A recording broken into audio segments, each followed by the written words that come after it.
Good morning Hindi students. मैं श्री शिवल कुमार दास केंद्रीय विद्यालय के 9वीं कक्षा के हिंदी बच्चों के लिए कबीरदास की साखियाँ नंबर 3 को मैं पढ़ा रहा हूँ। साखी नंबर 3 में बताया गया है, हस्ती चढ़िए ज्ञान को सहज दुली चा डारी। हस्ती मतलब है हाथी है, और सहज स्वाभाविक रूप से आराम से, दुलीचा मतलब है आसन, कालीन बिछाकर जैसे बैठते हैं। डारी, डारी मतलब है डालकर, डारी मतलब है डालकर, दुलीचा डालकर, आसन को डालकर, कालीन को डालकर।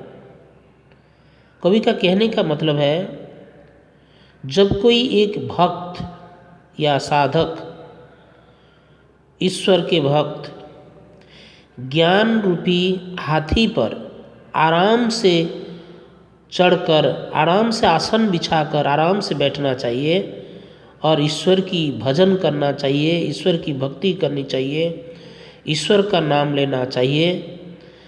और इस रास्ते पर चलते इस समय लोग तो भला बुरा कहेंगे, क्योंकि लोगों को जलन हिंसा होती है जो ईश्वरीय मार्ग पर चलते हैं।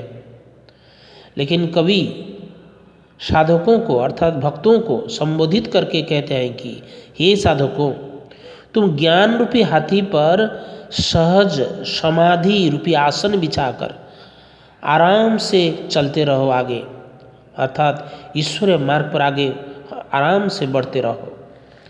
इसमें कोई संदेह करने की ज़रूरत नहीं है और कुछ सोचने की ज़रूरत नहीं है, आराम से आगे बढ़ते रहो। लेकिन स्वान रूप संसार है, लेकिन ये संसार स्वान, स्वान मतलब है कुत्ता, ये संसार के लोग हैं कुत्ते के समान है, क्योंकि ये भौंकते हैं, भूकन दे झंक मारी हैं, इन लोग झंक मार के भौंकते हैं, मजबूरी में आकर भौंकते हैं कुत्ते की तरह।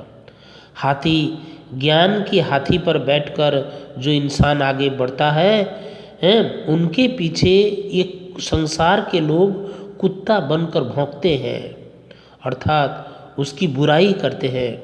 उसके जीवन के मार्ग पर चलते समय बाधाएं इन लोग डालते हैं। लेकिन कबीरदास जी कह रहे हैं कि हे भक्त, हे साधक, तुम आराम से अपने जीवन के ईश्वरीय मार्ग में चलते रहो। कोई संसार कुत्ते की तरह जितना भी भौंके, जितना भी तुम्हारा बुरा चाहते हैं, लेकिन कुछ नहीं कर पाते हैं। इसलिए कबीरदास जी कह रहे हैं, कबीरदास जी कह रहे हैं, हे भक्त, तुम ईश्वर की शरण में, ईश्वर की शरण में जाने वाला साधु को दुनिया की निंदा की परवाह किए बिना साधना के मार्ग पर चलना चाहिए। तो ये तीसरा नंबर जो दोहा है ये ख़त्म हो गया। इसके बाद मैं चौथा दोहा पढ़ाऊँगा और यहाँ ख़त्म हो गया। ध्यानपूर्वक तुम लोग पढ़ते रहो। अगर डाउट लगे, कहीं समझने में दिक्कत हो तो थोड़ा मुझे फिर से पूछो। धन्यवाद।